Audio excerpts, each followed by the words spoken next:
السلام علیکم ورحمۃ اللہ وبرکاتہ۔ امید کرتا ہوں آپ سب خیریت سے ہوں گے۔ اللہ تعالیٰ آپ تمام کو خوشحال رکھے۔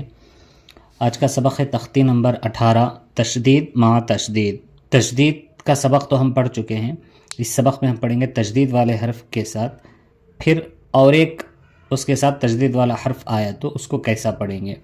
بسم اللہ الرحمن الرحیم۔ علیون، دیکھیے لام کو بھی 2 مرتبہ پڑھیں، یا کو بھی 2 مرتبہ پڑھنا۔ علیون، یزکا، یذکرو، اس کو ہجے کیسا کرتے ہیں؟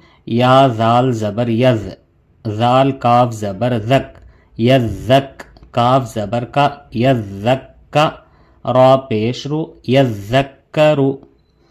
مزملو، غنہ بھی کرنا، میم مشدد ہے نہیں تو اس لیے یہاں میم کو غنہ کرنا۔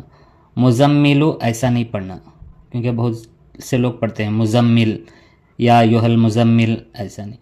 مزملو 2 مرتبہ پڑھنا، زا کو بھی میم کو بھی۔ مدثرو، دیکھیے اس کو بھی 2 مرتبہ۔ مدثرو۔ علیین، علیین۔ بس آج کے لیے انشاءاللہ کل تختی نمبر 19 مد کا بیان پڑھیں گے، مد کسے کہتے ہیں کل پڑھیں گے۔ السلام علیکم ورحمۃ اللہ وبرکاتہ۔